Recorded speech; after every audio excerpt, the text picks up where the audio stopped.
तो स्वागत है आप सभी का उत्तराखंड की इस पहली क्लास पे। और हम लोग उत्तराखंड सिविल जज जो आप लोगों का 30 अप्रैल को होना सुनिश्चित है, हालांकि अभी नोटिफिकेशन नहीं आया है, उसी को ध्यान में रखते हुए आज मैं आप लोगों की पहली क्लास स्टार्ट कर रहा हूं। और इस क्लास में हम लोग जीएस पार्ट जो 50 मार्क्स का आता है उसको डिस्कस करेंगे। लेकिन उस पर पहुंचने से पहले एक बार हम पूरा ऑफिशियल सिलेबस को देख लेते हैं और उसको देख लेते हैं कि क्या क्या सिलेबस है, क्योंकि आप में से बहुत सारे बच्चे ऐसे होंगे जो इस एग्जाम को पहली बार देंगे। ये उत्तराखंड का सिविल जज का सिलेबस है प्रारंभिक परीक्षा के लिए, जो आप लोगों की 3 घंटे का पेपर होगा और एक ही पेपर होगा और एक पेपर 2 भागों में बटा होगा। ये भी आप लोगों को ध्यान में रखना है। एक भाग जीएस पार्ट का होगा जो 50 एमसीक्यूज आएंगे आप लोगों के, और दूसरा लॉ पेपर होगा जो आप लोगों के 150 एमसीक्यूज आप लोगों के होंगे। ठीक है, इसमें अगर हम बात करें आप लोगों की, ये तो हो गया प्री 3 घंटे का पेपर। निगेटिव मार्किंग उत्तराखंड में अभी तक नहीं है, तो ये भी याद रखेंगे। और इसमें से इसके बाद अगर हम बात करें मुख्य परीक्षा की, तो यहाँ पर प्रेजेंट डे, भाषा का और आपका सब्सटेंटिव लॉ, प्रोसीजर लॉ और आपका रेवेन्यू और क्रिमिनल ये आता है। और इसके साथ साथ एक पेपर नंबर 6 यहाँ पर कंप्यूटर का प्रैक्टिकल भी आप लोगों का मुख्य परीक्षा में होता है। सभी पेपर ये 200-200 नंबर के होते हैं मेंस के। और उसके बाद अगर हम बात करें तो यहाँ पर आप लोगों का मेंस की मेरिट लगती है, मेंस के मार्क्स जुड़ेंगे और इंटरव्यू के जुड़ेंगे और फाइनल आप लोगों की कट ऑफ तैयार होगी। और जो बाय बाय इंटरव्यू होता है आप लोगों का, तो वो 100 नंबर का आप लोगों का होता है। तो ये था उत्तराखंड का सिलेबस। अब मैं आप लोगों को लेके चलता हूं, क्योंकि मैं सत्येंद्र आप लोगों को आज पढ़ाने वाला हूं जीएस पेपर। और जीएस पेपर हम लोग आज इसको डिस्कस करेंगे। उत्तराखंड सिविल जज 2023 के लिए जो हम लोग आज डिस्कस करेंगे, सभी को क्लियर दिख रहा है? तो हम लोग करेंगे जीएस पार्ट को जो आप लोगों का 50 मार्क्स का आएगा। कितने का?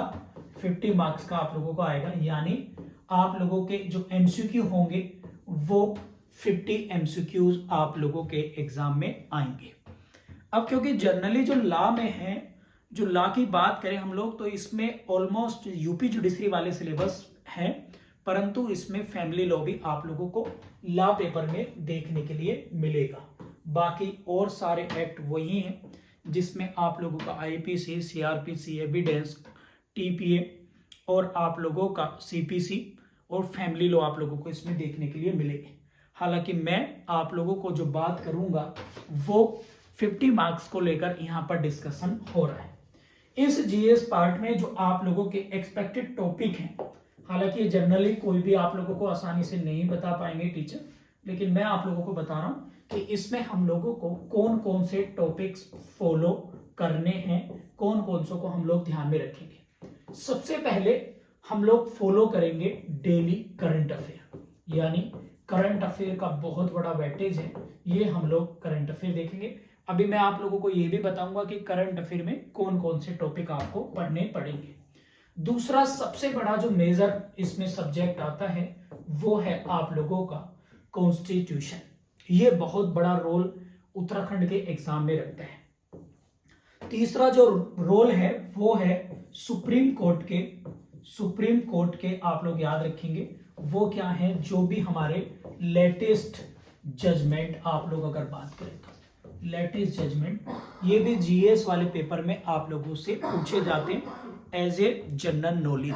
ये भी आप लोगों को ध्यान में रखना है। चौथा जो आप लोगों का जो क्वेश्चन आपका जो एग्जाम में आता है वो है इंटरनेशनल ऑर्गेनाइजेशन। इंटरनेशनल ऑर्गेनाइजेशन को हमें प्रायोरिटी देंगे। नंबर 5 पर हम प्रायोरिटी देंगे यूएन चार्टर को। यूएन चार्टर को हम लोग ध्यान से और गंभीरता पूर्वक पढ़ेंगे। उत्तर प्रदेश न्यायिक परीक्षा में भी यूएन चार्टर और इंटरनेशनल कोर्ट की जो संविधि है वो भी यहाँ पर आती है। तो यूएन चार्टर के साथ हम लोग यहाँ पर इंटरनेशनल कोर्ट को भी हम लोग जो है पढ़ेंगे। ठीक है, आप लोग साथ के साथ इस इंडेक्स को बना लीजिएगा जितने बच्चे बैच में देख रहे हैं, क्योंकि ये आप लोगों को मैं टेलीग्राम ग्रुप में नहीं दूंगा। इसको नोट कर लो, क्योंकि एक स्ट्रेटेजी के रूप में हम लोग दिन प्रतिदिन इसी पे काम करेंगे। ठीक है, नंबर 6 की अगर हम बात करें तो नंबर 6 में आप लोगों का जो एक क्वेश्चन आता है वो आता है, एक डेज आता है आप लोगों का। नंबर 7 एक बुक्स आप लोगों की यहाँ पर देखने के लिए मिलेगी। तो ये आप लोगों का सिलेबस है। अब आपका जो आगे बचे हैं टॉपिक नंबर 8, नंबर 9 और नंबर 10, तो ये आपको प्रायोरिटी तो देनी है, परंतु कम प्रायोरिटी देनी है। वो क्या है, अगर हम बात करें तो इसमें ये तीनों ही पार्ट आप लोगों को स्टैटिक जीके के रूप में रखने हैं। स्टैटिक जीके, स्टैटिक जीके का मतलब यहाँ पर मिसलेनियस जीके से है, जिसमें हम लोग नंबर ए हिस्ट्री को थोड़ा सा रिव्यू करेंगे। नंबर 2 नंबर बी हम लोग इंडियन ज्योग्राफी का स्टैटिक पार्ट करेंगे। नंबर 3 हम लोग यहाँ पर डेली लाइफ से रिलेटेड जो भी हमारी जनरल साइंस के क्वेश्चंस हैं, जैसे रडार का क्वेश्चन आ चुका है कि रडार क्या है, सोनार क्या है, इस तरह से हम लोग यहाँ पर जनरल साइंस का, मतलब ये ज्यादा हम लोग डिटेल में नहीं देखेंगे, केवल थोड़ा सा डिटेल में हम लोग यहाँ पर पढ़ने वाले हैं। और नंबर डी आप लोगों का क्या है, वो है साइंस एंड टेक। और नंबर ई अगर हम बात करें तो वो है आर्ट एंड कल्चर की बात। तो ये हम इसमें पढ़ेंगे। ये सारे टॉपिक मिसलेनियस हैं और इनकी कोई लिमिट नहीं है। लिमिट का मतलब ये अपने आप में बहुत बड़े हैं, जैसे पूरी ज्योग्राफी, पूरी हिस्ट्री, तो हम इन पे फोकस तो करेंगे, परंतु अपने दायरे में रहकर ही इनको पढ़ेंगे। बिकॉज ऐसी चीजों को हम एक्सपेक्टेड चीजों को पढ़ेंगे जिससे हमें ज्यादा नुकसान भी ना हो, और हम इन पर फोकस तो करेंगे, लेकिन प्रायोरिटी हम जो मैंने पहले टॉपिक आपको बताए हैं उनको हम जो है प्राथमिकता के रूप में पहले देखेंगे। और ये ऐसे टॉपिक हैं जैसे वेटलैंड है, नेशनल पार्क है, आपकी लेक्स हैं, आपके वाटरफॉल हैं, या फिर आप लोगों के बायोस्फीयर रिजर्व हैं, उनको हम डेली के डेली यहाँ पर डिस्कशन करेंगे, जो आप लोगों के एग्जाम के लिए बहुत बहुत इंपॉर्टेंट है। ठीक है, तो ये था आप लोगों का जीएस पार्ट, जो उत्तराखंड के लिए मैंने एनालिसिस करके आप लोगों को बताया है। और इसमें एक इक्का दुक्का क्वेश्चन आप लोग उत्तराखंड जीके या उत्तराखंड स्पेशल को भी आप लोग काउंट कर सकते हैं। उत्तराखंड स्पेशल को भी आप लोगों को ध्यान में रखना पड़ेगा। क्लियर है? किसी और साथी को कोई दिक्कत तो नहीं भाई? जल्दी मुझे बता दीजिएगा। जितने भी बच्चे लाइव हैं तो आप मेरे को फटाफट से बता दीजिएगा, ताकि हम आप लोगों को बता पाए।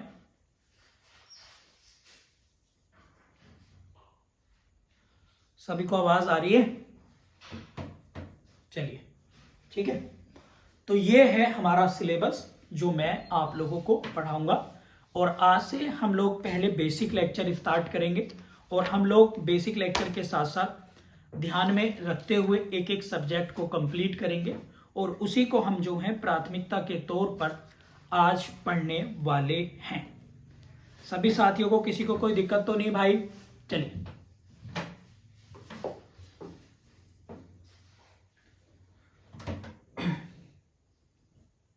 किसी साथी को दिक्कत तो नहीं? चलिए, ठीक है।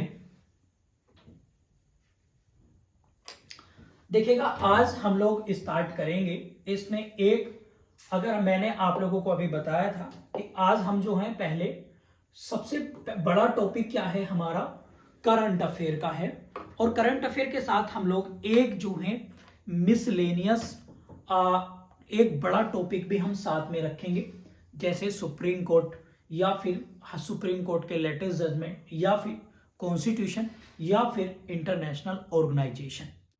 तो हम आज सबसे पहले करंट अफेयर को हम लोग देखेंगे इसमें, और एग्जाम के पॉइंट ऑफ व्यू से हम लोग इसमें डिस्कस करेंगे। तो सबसे पहले हम लोग जो है नीति आयोग को पढ़ेंगे।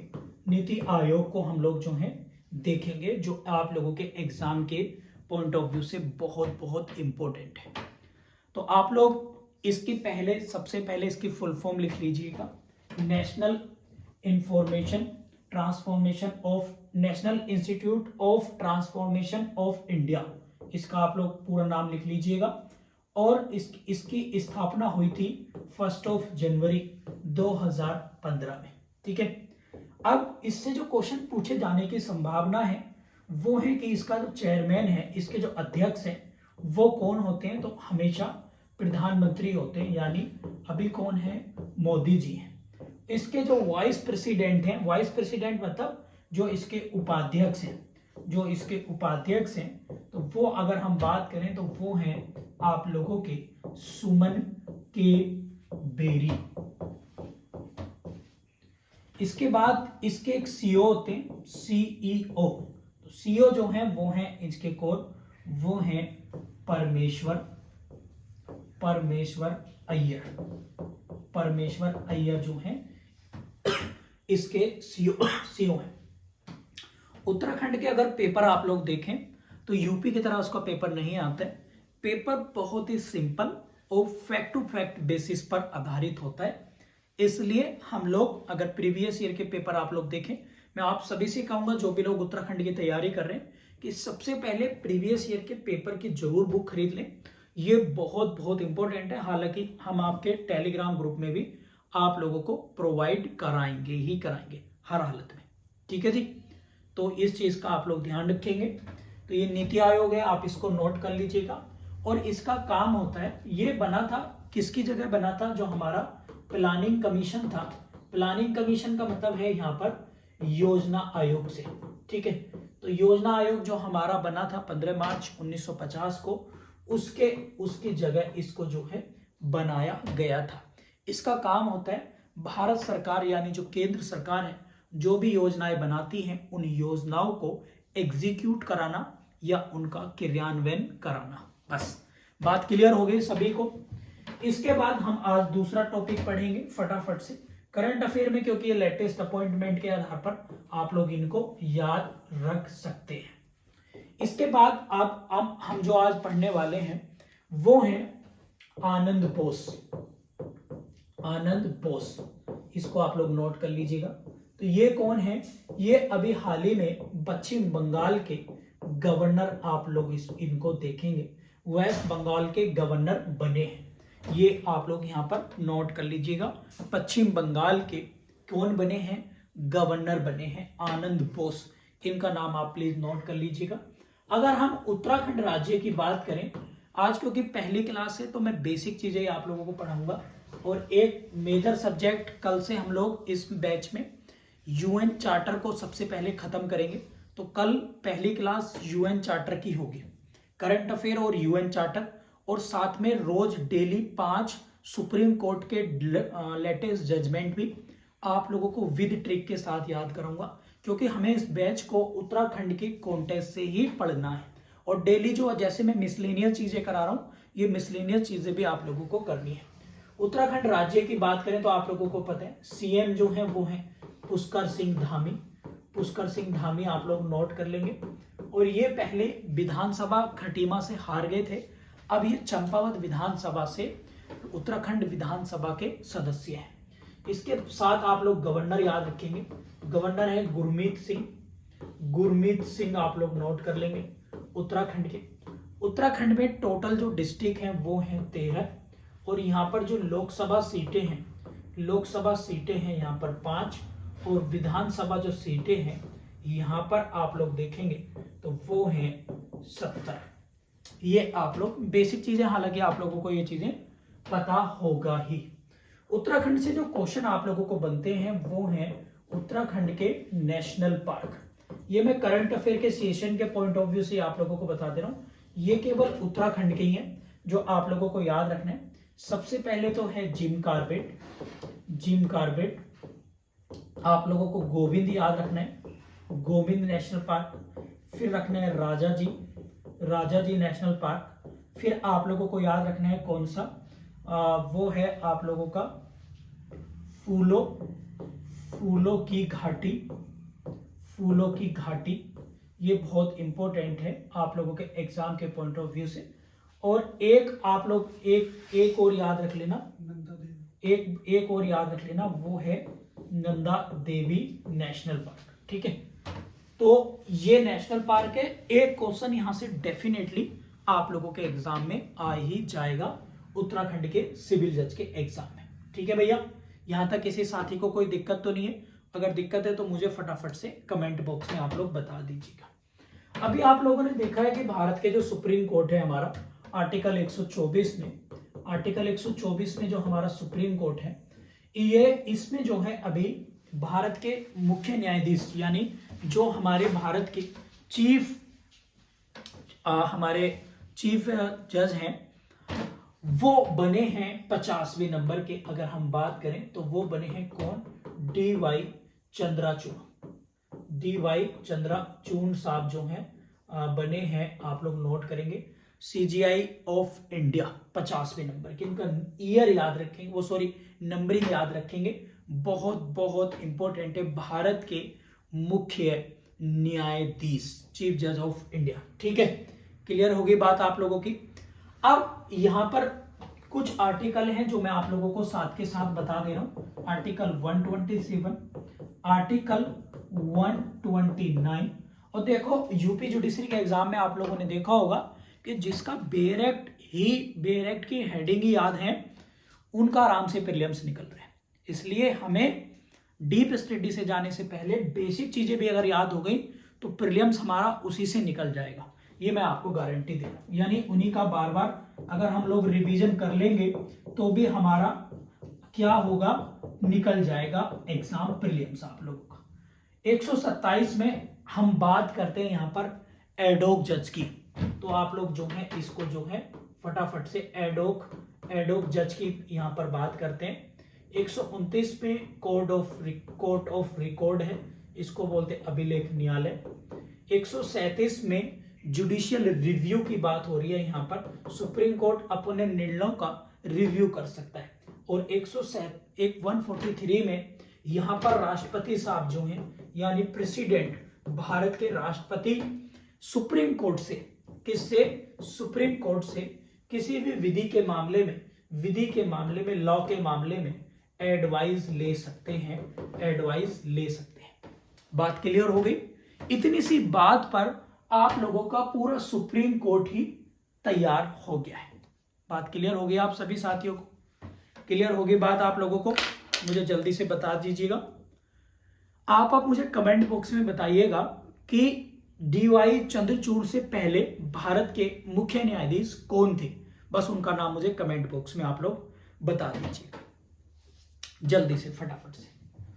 हमारे अगर हम बात करें नेक्स्ट है CDS की, तो CDS का मतलब होता है चीफ डिफेंस ऑफ स्टाफ। पहले CDS थे हमारे पहले, तो वो थे जनरल बिपिन रावत। अब इनकी आपको पता ही है, डिस्ट्रिक्ट कुन्नूर में तमिलनाडु में नीलगिरी पहाड़ियों पे हेलीकॉप्टर से दुर्घटना हो गई थी, तो इनकी मृत्यु हो गई है। और 2021 का इनको पद्म विभूषण भी इनको जो है मिला है मरणोपरांत। और अगर हम बात करें दूसरे CDS बने हैं, वो बने हैं जनरल अनिल चौहान। ठीक है, तो ये आप लोग जो है नोट कर लेगा। अनिल चौहान अभी हमारे वर्तमान में है। ठीक है, DY चंद्रचूड़ से पहले जस्टिस उदय उमेश ललित जो है भारत के 49th CJI थे, ये भी आप लोगों को याद रखना है। ठीक है, एक एक पॉइंट्स आप लोग मेरे साथ के साथ नोट करते रहें, जो मैं बोर्ड पर लिख रहा हूं इसी के कंसाइज नोट्स आप बना लें।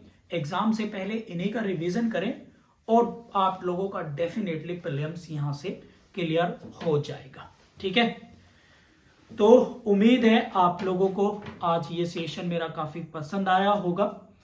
आप लोगों मुझे बताइए कमेंट बॉक्स में